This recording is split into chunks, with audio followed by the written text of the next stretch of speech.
Morning everyone, कैसे हैं आप सब। आशा करता हूं कि कोविड-19 की इन विकट परिस्थितियों में आप सभी स्वस्थ हैं, कुशल मंगल हैं और अच्छे से स्टडी भी कर रहे हैं। तो बच्चों, आज अपन विज्ञान विषय में कोशिका के बारे में पढ़ेंगे कि आखिर कोशिका क्या है। अक्सर आपने सोचा होगा कि हमारा शरीर किनसे मिलकर बना है। इसके लिए अपन इसे उदाहरण के माध्यम से समझते हैं।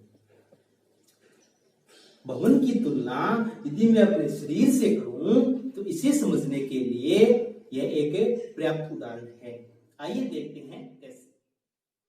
आप जिस भवन के अंदर बैठे हैं, जिस मकान के अंदर बैठे हैं, जिस प्रकार उस मकान की सबसे छोटी इकाई ईंट है, उसी प्रकार अपने शरीर की सबसे छोटी इकाई कोशिका होती है। अर्थात जीव के शरीर की सबसे छोटी इकाई ही कोशिका कहलाती है। जब ईंट से ईंट जुड़कर एक दीवार का निर्माण करते हैं, उसी प्रकार कोशिकाएं आपस में मिलकर उत्तक बनाती है।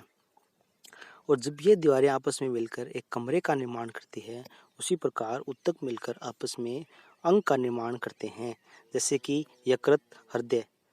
और जब एक से अधिक कमरे मिलकर एक भवन का यानी एक बिल्डिंग का निर्माण करते हैं, उसी प्रकार अंग जो है वो अंगतंत्र के माध्यम से जीव के शरीर का निर्माण करते हैं। यदि मैं स्टैंडर्ड डेफिनेशन की बात करूं तो इसे इस प्रकार से भी कह सकते हैं कि सजीव के शरीर की मूलभूत संरचनात्मक एवं क्रियात्मक इकाई ही कोशिका कहलाती है।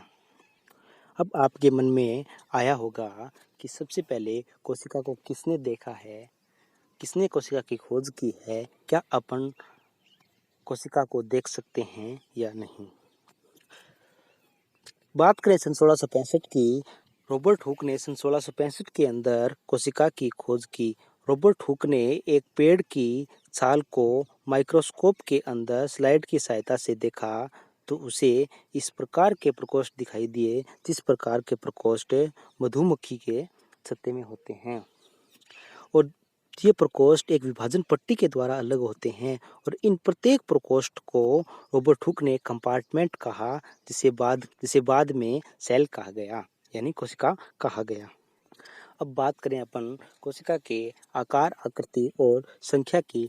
मनुष्य के शरीर में कई खरब कोशिकाएं पाई जाती है और ये कोशिकाएं अपने आकार, आकृति और संख्या में भिन्न भिन्न होते हैं। जिस प्रकार लाल रक्त कोशिकाएं लाल व गोलाकार है और पेशी कोशिकाएं तर्करूपी आकृति की है और न्यूरॉन कोशिका या तंत्रिका कोशिका की बात करूं तो वो लंबी और शाखान्वित है। इस प्रकार अपन चित्र में देख सकते हैं कि तीनों कोशिकाएं अपनी आकृति में भिन्नता रखती है।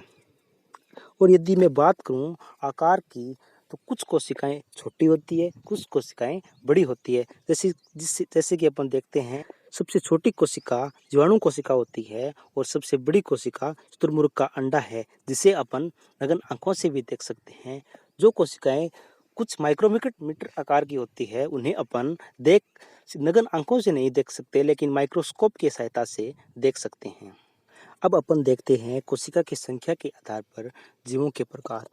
कोशिका की संख्या के आधार पर जीव दो प्रकार के होते हैं, एक कोशिकीय जीव और बहुकोशिकीय जीव।